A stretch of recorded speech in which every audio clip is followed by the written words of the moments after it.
குழந்தையும் எங்க இனத்திலே பிறந்தது. இதற்கு எடுத்துக்காட்டு நிறைய இருக்கு. இன்னைக்கு எங்களோட வன்னியகுல பேரரசரா இருக்கிற மருத்துவர் ஐயா தலைமையில இத்தனை போர்படை தளபதிகளும் போர் வீரர்களும் இருக்கும். அன்னைக்கு பண்டார வன்னியன் வந்து இலங்கையில் உள்ள முல்லைத்தீவை அடிச்சு நம்ம வன்னிய கொடியை நாட்டினான். அதே மாதிரி கங்கை கொண்ட சோழபுரத்துல முதலாம் ராஜேந்திர சோழன் வந்து மலேசியா வரை சென்று கடாரம் கொண்டான்னு பேர் எடுத்தான். இத்தனைக்கும் போர்படை தளபதிகளாகவும் ராணுவ வீரர்களாகவும் இருந்தது சத்திரியர்கள் தான். இப்படி இங்கு நடைபெற்றிருக்கும் இந்த அறவழி ஆர்ப்பாட்டத்திற்கு வருகை புரிந்திருக்கும் அனைத்து நிலை நிர்வாகிகளுக்கும் சிறப்புரையாளர்களுக்கும் மற்றும் பிற கட்சிகளிலிருந்து இந்த வருகை புரிந்திருக்கிற அனைத்து சகோதரர்களுக்கும் வணக்கத்தை தெரிவித்துக் கொள்கின்றேன். இங்க 10.5 இடஒதுக்கீடுக்காக ஆர்ப்பாட்டம் நடத்திட்டு இருக்கோம்.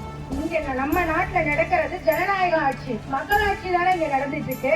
அப்போ சமூக நீதி அடிப்படையில கல்வியிலையும் வேலை வாய்ப்புலையும் பொருளாதார ரீதியா பின்தங்கி இருக்க மக்களை உயர்த்துறதுக்கு இந்த அரசுக்கு என்ன தயக்கம்?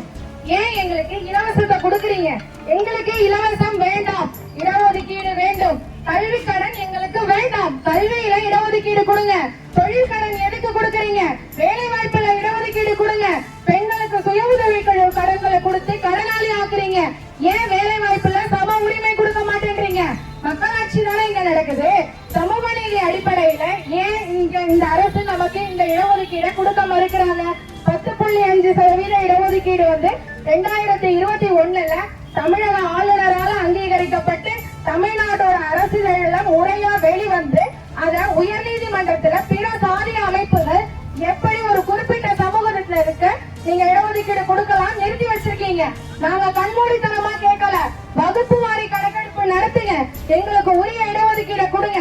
1931 ஆங்கிலேயர் நடத்துறதுல 30 லட்சம் பேர் நாங்க வன்னியர்கள் இருக்கோம். இன்னைக்கு நிலைமையில இந்த தமிழ்நாட்டுல 2.5 கோடி பேர் வன்னியர்கள் இருக்கோம். ஏன் எங்களுக்கு 20% கொடுக்க கூடாது? நீங்க அதிலே பாதி 10.5% தான் கொடுத்திருக்கீங்க. போராட்ட குணமும் போர்படையும் எங்க இனத்திலே பிறந்தது. இதற்கு எடுத்துக்காட்டு நிறைய இருக்கு. இன்னைக்கு எங்களோட வன்னியகுல பேரரசரா இருக்கிற மருத்துவர் ஐயா தலைமையில இத்தனை போர்படை தளபதிகளும் போர் வீரர்களும் இருக்கும். அன்னைக்கு பண்டார வன்னியன் வந்து இலங்கையில் உள்ள முல்லைத்தீவை அடிச்சு நம்ம வன்னிய கொடியை நாட்டினான். அதே மாதிரி கங்கை கொண்ட சோழபுரத்துல முதலாம் ராஜேந்திர சோழன் வந்து மலேசியா வரை சென்று கடாரம் கொண்டான்னு பேர் எடுத்தான். இத்தனைக்கும் போர்படை தளபதிகளாகவும் ராணுவ வீரர்களாகவும் இருந்தது சத்திரியர்கள் தான். நம்மள சூத்திரர்கள்னு மாத்தினாங்க. திரும்பவும் ஐயா அவர்கள் தலைமையில நாங்க சத்திரியர்கள் தான் 87 நிரூபிச்சோம்.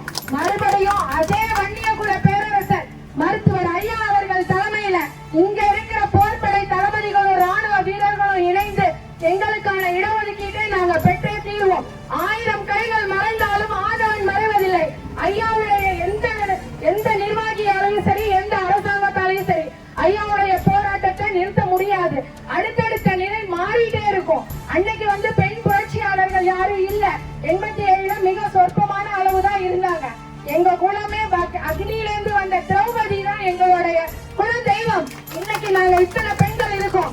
உங்களுக்கு உறுதுணையா நாங்களும் இருப்போம். எங்களுடைய கோரிக்கையை எடுத்து இந்த தமிழக அரசு 10.5 இடஒதுக்கீடு நிறுத்தி வச்சிருக்கிறத உடனே அமல்படுத்தணும். எங்களோட உறுதியை மீண்டும்